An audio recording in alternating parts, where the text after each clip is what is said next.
हरीशपुर नाम के एक छोटे से शांत गांव में मोहन अपनी पत्नी राधिका के साथ रहता था। इन दिनों गांव में बरसात का मौसम शुरू हो चुका था। बिजली तड़कने लगी और फिर तेज बारिश की पहली फुहारें धरती पर गिरने लगी। अजी 2 दिन से बारिश लगातार पड़ रही है, ना धूप निकली ना कोई सूखी चीज बची है घर में। अगर ऐसे ही बारिश पड़ती रही तो हमारे पास खाने को भी कुछ नहीं बचेगा। तू ठीक कह रही है राधिका, तू तो वैसे भी समझदार है, लेकिन अब हम करें भी तो क्या? खेत पूरी तरह पानी में डूब गए हैं, अनाज की बोरी भी गीली हो गई। हमारे पास थोड़ी बहुत दाल चावल थे, वो भी खत्म हो गए हैं। लकड़ियाँ भी भीग गई, चूल्हा तक नहीं जल रहा। और तूने सुना ना, रामू काका कह रहे थे कि बारिश कम से कम 15 दिन और चलेगी, ना रास्ता खुलेगा ना कोई बाहर से कुछ लाएगा। ऐसा तो मत बोलो अजी, अगर इसी तरह पानी गिरता रहा तो हम खाएंगे क्या? बच्चे का दूध भी बचा नहीं।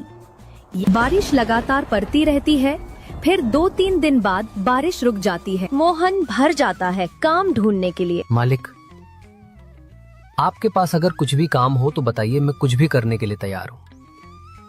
बस घर में बैठकर बच्चों की भूख नहीं देखी जाती। अरे मोहन, मैं तेरा दुख समझता हूँ, लेकिन जब से ये बरसात लगी है मैं तो खुद अपने मजदूरों को आधा काम दे रहा हूँ। खेत पानी में डूबे पड़े हैं, छत की मरम्मत भी रुक गई, अभी तो कोई काम नहीं है बेटा। मालिक, मैं हल भी जोत लूं, दीवार भी चून दूं, जानवरों को चारा भी डाल दूं, चाहे पानी में भीग कर करना पड़े, मगर कुछ दीजिए ना बच्चों को। 2 दिन से बस उबला पानी पिलाया। देखो मोहन, काम तो बहुत है, खलिहान की मरम्मत, गौशाला की सफाई, अनाज की बोरियां लगानी है, पर इन हालात में कुछ कर भी नहीं सकते। सारा गांव ठप पड़ा है, मेरा भी नुकसान कम नहीं हुआ। मालिक, अगर मुझसे कोई गलती हुई हो तो माफ कर दीजिए। शायद ऊपर वाला भी हमसे नाराज है। सोचता हूँ कहीं मैंने किसी गरीब को मना तो नहीं कर दिया था, या किसी भूखे को बिना खिलाए लौटा दिया हो, तभी इतनी बड़ी सजा मिली। गलती किसी एक की नहीं बेटा, ये तो वक्त की मार है, कुदरत का कहर सब पर बराबर पड़ता है। तू फिक्र मत कर, जैसे ही पानी थमेगा सबसे पहला काम तुझे ही दूंगा। और सुन, शाम तक आंगन में थोड़ी लकड़ियां और अनाज की बोरी रखी हैं, तू ले जा लेना। घर में बच्चों के लिए कुछ तो हो। मोहन 2-3 जगह काम मांगने जाता है, लेकिन बारिश की वजह से उसे कहीं काम नहीं मिलता। थकाकर मोहन चौपाल की ओर जाता है। अरे भाई प्रकाश, इस बार तो बारिश बढ़िया पड़ रही है, खेतों के लिए तो जैसे वरदान बन गई। बिल्कुल राजू भाई, बारिश पड़नी भी चाहिए। अगर ये ना हो तो गर्मी जान ही निकाल लेती है। पिछले साल तो मई जून में हालत खराब हो गई थी। सही कह रहे हो प्रकाश, इस बार तो मौसम भी वक्त पर पलट गया है। ऐसे ही 10 दिन तक लगातार पानी बरस जाए तो फसल भी जम जाए और गर्मी भी भाग जाए। अरे हाँ, 10 दिन की तो जरूरत है बारिश की, वरना फिर से धूप निकलेगी तो मिट्टी फट जाएगी। मैंने भी मौसम की खबर देखी थी, बताया जा रहा है कि पीछे से काफी भारी बादल आ रहे हैं। ओह, मतलब बारिश रुकने वाली नहीं है? नहीं भाई, मौसम विभाग ने तो साफ कहा है अगले 10 दिन तक लगातार बारिश हो सकती है, बाहर निकलना मुश्किल हो जाएगा। उन्होंने तो सलाह भी दी है कि लोग जरूरी राशन वाशन पहले ही घर में रख लें। तो फिर चिंता किस बात की, मैं तो आज ही सारा सामान लेकर आ जाऊंगा। चावल, दाल, आटा, तेल सब भर लूंगा घर में। फिर आराम से बरसात के मजे लेंगे, गर्मा गर्म खिचड़ी, पकौड़ी और ऊपर से गर्म चाय। इतना सुनकर मोहन चौंक जाता। अगर बारिश ऐसी ही पड़ती रही तो हमारा तो काम खराब हो जाएगा। हमारे घर में तो खाने को भी नहीं है, और ये लोग 10 दिन तक बारिश बता रहे हैं। ऐसे में खाने को कहाँ से आएगा और घर का किराया कहाँ से दूंगा? मोहन चिंता करता हुआ अपने घर चला जाता है। अरे भाग्यवान, मैं अभी बाहर से सुनकर आ रहा हूँ कि अगले 10-12 दिन तक लगातार बारिश होगी। मेरी तो कुछ समझ में नहीं आ रहा कि मैं क्या करूं, कहां जाऊं। क्या 10-12 दिन तक बारिश? मोहन, अगर ऐसा हुआ तो हम खाएंगे क्या? तुम्हें तो पता ही है घर की हालत कैसी है, हर तरफ से पानी टपक रहा है। अब तो बर्तन भी रखने की जगह नहीं बची। हाँ, मैं जानता हूँ राधिका, इस टपकती छत के नीचे हम कब तक टिक पाएंगे? अगर और बारिश हुई तो बच्चों को भी बीमारियां लग सकती हैं। घर में सीलन बढ़ती जा रही है।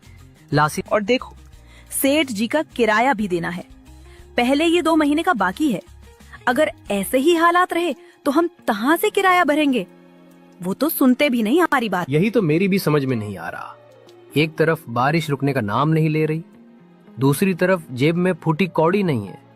राधिका, ये सब मैं अकेले कैसे संभाल पाऊं? मोहन, मैं जानती हूँ कि तुम कोशिश कर रहे हो, लेकिन अब वक्त ऐसा आ गया है कि अकेले की नहीं, दोनों की लड़ाई है। हमें मिलकर ही रास्ता निकालना होगा। अगले दिन ही आसमान में अचानक काले काले बादल उमड़ने लगते हैं और तभी तेज बारिश शुरू हो जाती है, जैसे आसमान फट पड़ा हो। पानी की बूंदें जमीन पर गिरते ही मिट्टी की खुशबू फैलाने लगती हैं और अब तो देखो बारिश और भी तेज हो गई है और ये छत तो जैसे बिल्कुल जवाब दे चुकी है। हर कोने से पानी टपक रहा है। एक तरफ से बारिश की मार है, दूसरी तरफ भूख की मार। अब तो घर में पका भी नहीं सकते, चूल्हा भी बिक गया। मैं क्या करूं राधिका, समझ नहीं आ रहा। बाहर सैलाब जैसा मंजर है, ऐसे में बाहर निकलूं तो जाऊं कैसे? मोहन देखो, मैं जानती हूँ बाहर हालात अच्छे नहीं हैं, लेकिन सोचो जरा, अगर ये बारिश ऐसे ही चलती रही तो हम खाएंगे क्या? बच्चों को क्या खिलाओगे ये टपकता हुआ घर? आज नहीं तो कल हमारी जान ले लेगा। ये भूख हमें उससे पहले तोड़ देगी। राधिका, इतनी बारिश में निकलना जान जोखिम में डालने जैसा है। रास्ते में कीचड़ ही कीचड़ है, पैर भी फिसल सकता है। और फिर मुखिया जी क्या मदद करेंगे? वो खुद हर बार बहाना बना देते हैं। मोहन, तुम्हें जाना ही होगा। ये वक्त बहानों का नहीं है।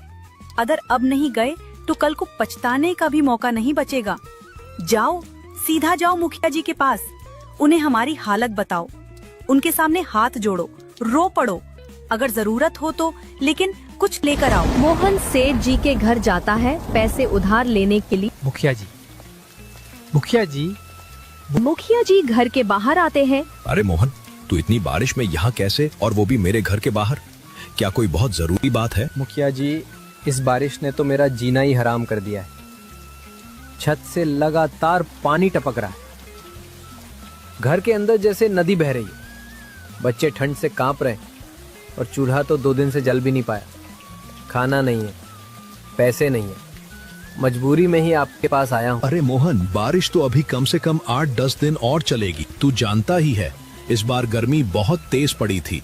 बारिश होनी तो जरूरी थी। ऊपर वाले की मेहरबानी है जो अब राहत मिल रही है। मुखिया जी, यही बारिश आप जैसे अमीर लोगों के लिए राहत बनकर आती है।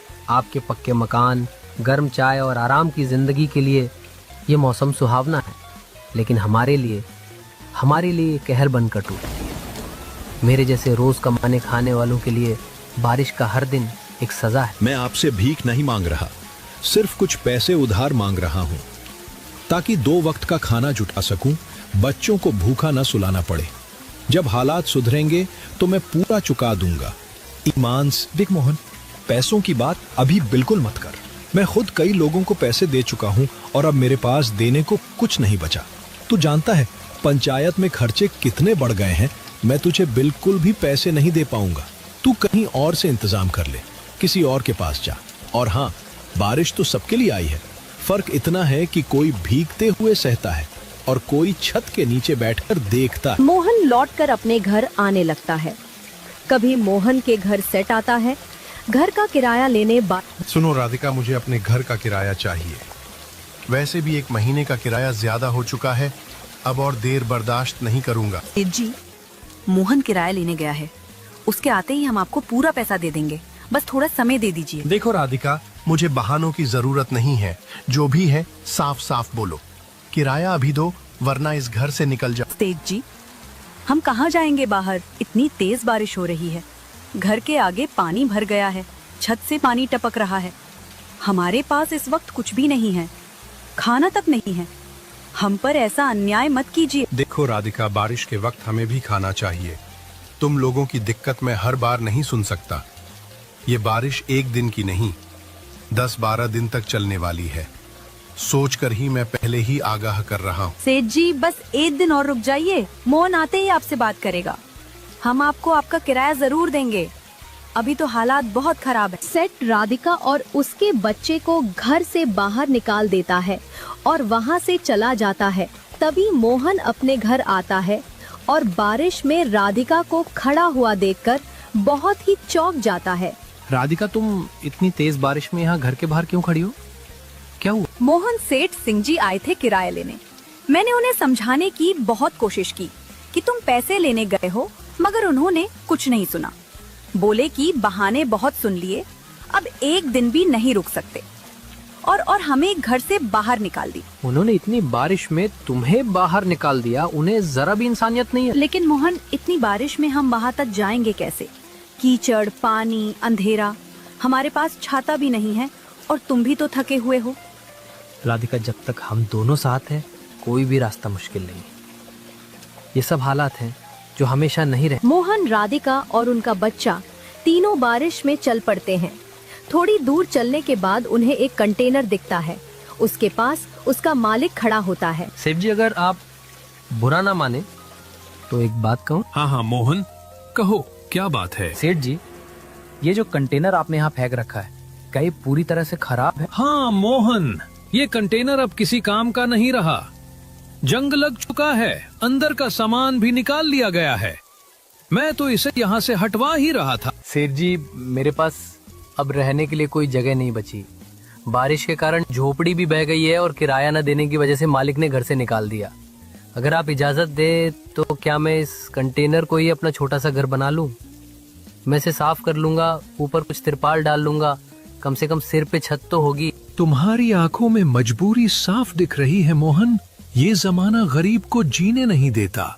तुमने मुझसे कुछ नहीं मांगा, सिर्फ एक बेकार चीज मांगी है, लेकिन तुम्हारे इरादे नेक हैं। ठीक है मोहन, ये कंटेनर अब तुम्हारा है, जैसे चाहो इस्तेमाल करो। और ये लो, कुछ पैसे रख लो। बहुत ज्यादा तो नहीं है, लेकिन शुरुआत के लिए काफी होंगे। इससे कुछ राशन ले लेना, कपड़े ले लेना और खुद को संभालो। सेठ जी, आपने मेरी जिंदगी बचा ली। भगवान आपको इसका बहुत अच्छा बदला दे। मैं कभी आपका ये एहसान नहीं भूलूं। मोहन उसे कंटेनर को काफी अच्छी तरीके से घर जैसा बना देता है। वो बारिश से बचने के लिए कंटेनर के अंदर चले जाते हैं। मैला भी राधिका, सेठ जी ने जो पैसे दिए थे वो अब बस यही बचे हैं। मैंने सोचा था कि इनमें से थोड़ा राशन लाऊंगा, लेकिन अब समझ नहीं आ रहा कि इतने कम पैसों में घर भी चलाऊं या कोई काम भी शुरू करूं। तुम ही बताओ अब क्या किया जाए। देखो मोहन, जब वक्त बुरा आता है ना, तो अपने भी पराये बन जाते हैं। इस बरसात में किसी ने हमारी मदद नहीं की, ना मुखिया जी, ना मोहल्ले वाले, किसी ने नहीं। ऐसे में हमें ही अपने लिए रास्ता निकालना होगा। इन पैसों को यूं ही खर्च कर देने से बेहतर है कि इनसे कुछ काम शुरू किया जाए। ऐसा काम जो ज्यादा बड़ा ना हो, लेकिन कमाई दे और बरसात के मौसम में चले भी। देखो मोहन, इस बारिश में लोग घर से निकलते तो हैं, लेकिन उन्हें गरम खाने की तलाश होती है। बारिश और गरम चाय के साथ अगर कुछ तला भुना मिल जाए तो लोग मना नहीं कर पाते। मुझे लगता है तुम समोसे का ठेला खोलो। गरम गरम समोसे बारिश में खूब बिकते हैं। राधिका, ये तो सच में बहुत अच्छा आइडिया है। समोसे तो हर मौसम में चलते हैं, लेकिन बारिश में तो खासकर। और ठेले के लिए ज्यादा बड़ी पूंजी भी नहीं चाहिए। मोहन अगले ही दिन से समोसे का ठेला लगा लेता है और कुछ ही दिनों में उसके समूह से काफी अच्छी चलने लगता है। अरे वाह मोहन, तेरे समोसे तो कमाल के निकले यार। ऐसा स्वाद तो मैंने पूरे गांव में कभी नहीं चखा। एकदम कुरकुरे, अंदर से मसालेदार और बाहर से सुनहरे। क्या बात है। अरे रामू भाई, धन्यवाद। बारिश में गरम गरम समोसे ना हो तो मजा ही क्या। यही सोचकर ठेला लगा लिया। सोच रहा था कम से कम 2 वक्त की रोटी तो निकल आए। मुंबई, बहुत सही काम किया तुमने। बारिश हो और गरम समोसे ना हो तो मौसम अधूरा लगता है। और तुम्हें तो इतने स्वादिष्ट समोसे बनाए हैं कि एक खाओ तो दूसरा अपने आप बुला ले। अरे बस, आप लोगों का प्यार ही तो मेरी असली कमाई है। जब कुछ नहीं था तो राधिका ने कहा था कि मेहनत से काम कर, किस्मत खुद ब खुद बदल जाएगी। और देखो आज आपके चेहरों की मुस्कान मुझे और हिम्मत देती। मोहन, तू तो अब समोसे वाला सेठ बनने वाला है। अगली बारिश में तेरी दुकान के आगे लाइन लगेगी, देख लेना। राधिका, तुम्हें याद है जब हमने पहली बार इस पुराने कंटेनर में पाँव रखा था, उस वक्त सिर्फ ये छत ही थी हमारे सिर पर। लेकिन आज देखो, ऊपर वाले की दया से, मेहनत से और तुम्हारे साथ से हमारे समोसे इतने अच्छे बिकने लगे हैं कि अब हम एक नया घर खरीद सकते हैं। हाँ मोहन, मैं वो दिन कैसे भूल सकती हूँ जब बारिश में हमें बाहर खड़ा होना पड़ा था, जब पेट में भूख थी और जेब में सिर्फ कुछ सिक्के, लेकिन उस अंधेरे में भी तुम्हारे हौसले की रोशनी थी। राधिका, अब समय आ गया है कि हम इस कंटेनर को अलविदा कहें। उसने हमें सिर छुपाने की जगह दी। हमारी नई जिंदगी की शुरुआत यहीं से हुई, लेकिन अब हमें अपने पैरों पे खड़ा होकर एक पक्की छत के नीचे जाना होगा। अपना घर, अपना सपना। तुम बिल्कुल सही कह रहे हो मोहन।